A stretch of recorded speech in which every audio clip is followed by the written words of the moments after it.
Wabarakatuh. Kita langsung ke pengertian ruang dan interaksi antar ruang. Ruang adalah tempat di permukaan bumi, baik secara keseluruhan maupun hanya sebagian, yang digunakan oleh makhluk hidup untuk tinggal. Setiap ruang di permukaan bumi memiliki ciri khas tertentu yang berbeda antara suatu wilayah dan wilayah lainnya. Tidak ada satu lokasi pun yang karakteristiknya sama persis antara satu dan lainnya. Oleh karena adanya perbedaan karakteristik ruang di permukaan bumi, maka setiap ruang dapat memiliki keterkaitan dengan ruang lainnya. Sementara itu, menurut Bintarto, interaksi sendiri itu merupakan suatu proses yang sifatnya timbal balik dan mempunyai pengaruh terhadap tingkah laku, baik melalui kontak langsung maupun kontak tidak langsung.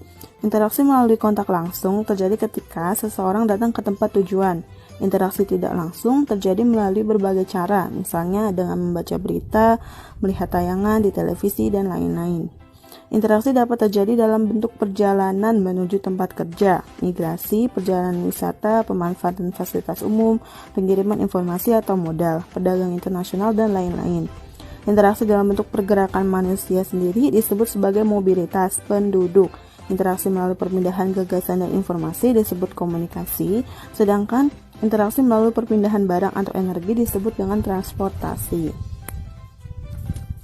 Beberapa kondisi saling bergantung untuk terjadinya interaksi keruangan itu sebagai berikut. Yang pertama adalah saling melengkapi atau complementarity. Ya, kondisi saling melengkapi terjadi jika ada wilayah-wilayah berbeda komoditas yang dihasilkannya. Artinya, setiap wilayah itu memiliki penghasilan atau barang produksi yang berbeda-beda, sehingga apabila di suatu wilayah tidak mempunyai komoditas tersebut dapat meminta atau mensuplai dari wilayah lainnya. Misalnya nih, wilayah A merupakan penghasil sayuran, sedangkan wilayah B merupakan penghasil ikan.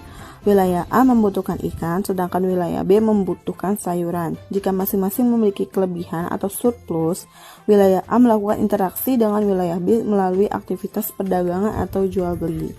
Yang kedua, ada kesempatan antara atau intervening opportunity. Kesempatan antara merupakan suatu lokasi yang menawarkan alternatif lebih baik sehingga tempat asal maupun tempat tujuan. Maksudnya kesempatan antara merupakan suatu lokasi yang menawarkan alternatif lebih baik sebagai tempat asal maupun tempat tujuan.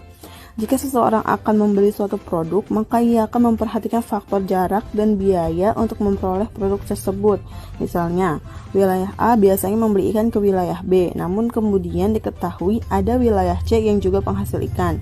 Oleh karena wilayah C jaraknya lebih dekat dan ongkos transportasinya lebih murah, para pembeli ikan dari wilayah A akan beralih membeli ikan ke wilayah C. Akibatnya, interaksi antara wilayah A dan wilayah B melemah. Yang ketiga itu ada kemudahan transport atau transferability.